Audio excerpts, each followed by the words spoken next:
Check this out, right? Atlanta, Georgia, Bolingbrook, Illinois. So that right there is about 20 minutes from my house. So I got the load yesterday morning from Atlanta, Georgia. On the Raycom, it actually said from 6 in the morning to 6 p.m. So as we speak, it's 11 a.m. So I got here about 1 o'clock this morning, and I drove straight to it. It was 11 hours, 30 something minutes.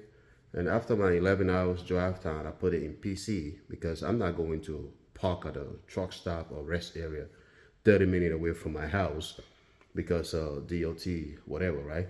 I gotta come home. Real quick, I got another load, by the way, going to PA, picking up Monday. And today, what?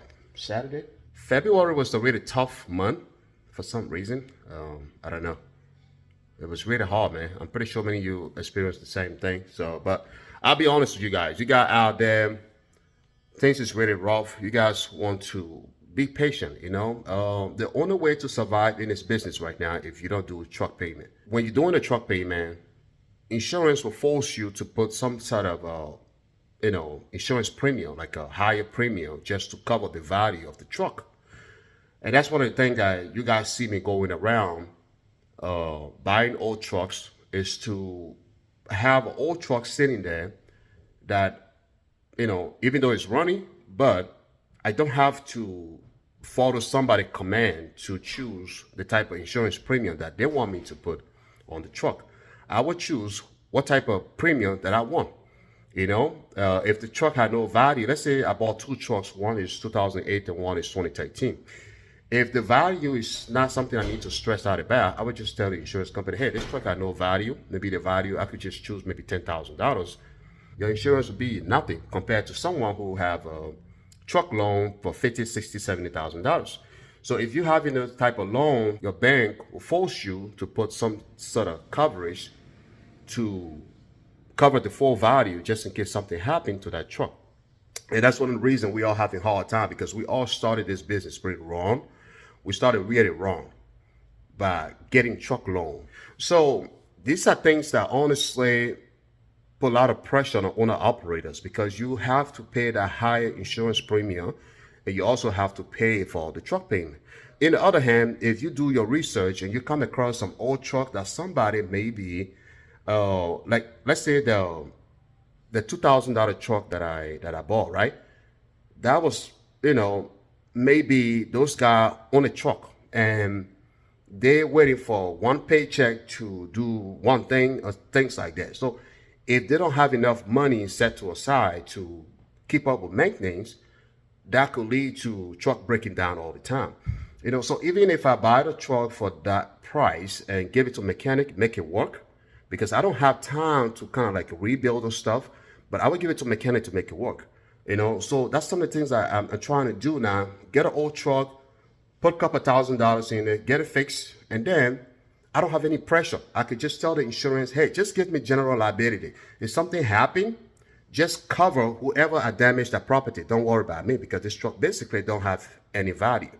And many of you guys know, as an owner operator, when we open the road, we try our best to not even have a scratch.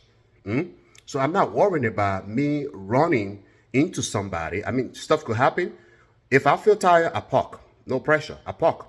Since I've been driving my whole life, I never run into anything. I have a clean driving license. So unless somebody come running into me, all right, that would be a different issue. That insurance would be the one responsible for my damage, right? So my insurance premium for maybe the 2008 truck or the 2013 truck would be like, who knows, man, $300, $400 or $500 a month, compared to paying thousands of dollars for one truck because you got a crazy amount of loan on it. So you guys want to do your research. Check on Facebook Marketplace, Craigslist, and just a Google search. Do that early morning while people stay asleep, all right? Because sometimes people do take the time to post stuff at night when they come from their job or whatever.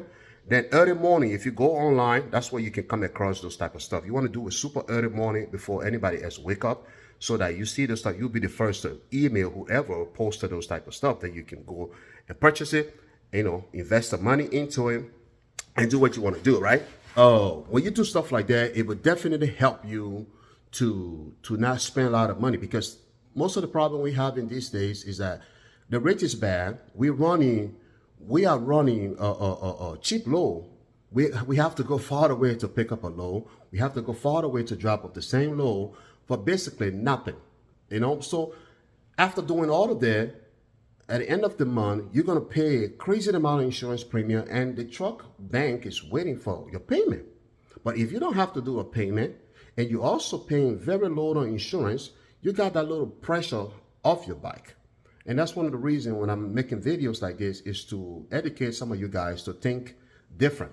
You want to think different. I know many people want you guys to go, jump into a truck loan, whatever, which is good. Don't get me wrong. If you're not a mechanic or somebody that could do some little DIY stuff, truck loan is good. But as we speak right now, truck loan is not the deal, because these banks are pretty thirsty. They will hit you with a crazy amount of interest that you're really not going to even see that coming. You know what I'm saying? So I want you guys to do things a little different. You see the old truck, take it to mechanic, have a deal with them. If they're waiting to fix it or whatever, you guys come over to the agreement. They can fix it. When they're done, you can go do your little Uber or DoorDash, whatever. Then you pay the mechanic in the meantime. When you're done paying the mechanic, you pick up the truck. That's it. Now you're going over the road. Or what you want to do, take advantage of rent a truck. I never promote rent a truck, but as we speak right now, rent a truck, their rate is super low. Why? Because nobody want to be in the business as we speak. So the rent a truck, they're even begging people to come get the truck. So you want to call the rent a truck and set a deal with them. If you don't want to do things like Uber, right? That's another step. If you don't want to do Uber, you can do rent a truck, because like I said, rent a truck, their rate is really low compared to, a few months, about a year ago, right?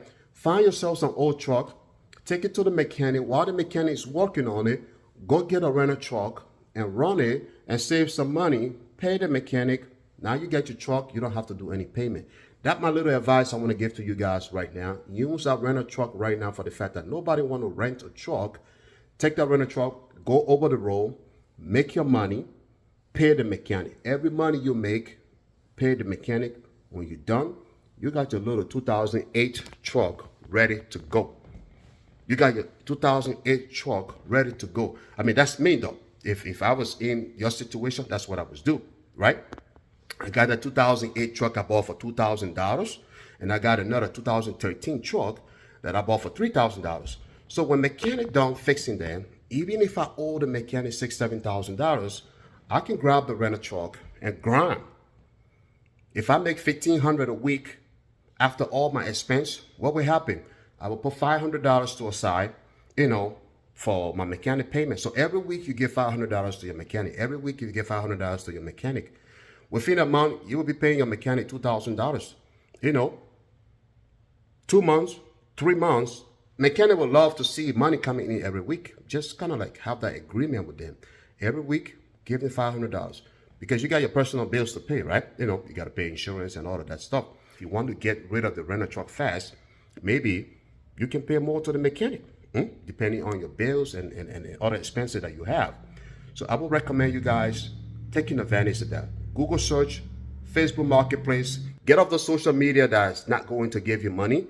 If you want to go on Facebook Marketplace, Craigslist, or just a simple Google search and things like that, you want to do that, get an old trucks, and then go look at the truck. If you like it, get a mechanic, whatever, and say, hey, I got this truck, it's not running, but can you make it work for me? If you and the mechanic come on with an agreement once again, whatever you guys have going on, go rent a truck, go over the road, make your money, pay your mechanic every week after week. When you're done, you take your truck. Now, you have no truck loan to pay. You are all set to go. So, I just got here at my delivery. This broker said from 6 in the morning to 6 p.m. Actually, he had no idea what he's talking about. These people, they close at 12:30.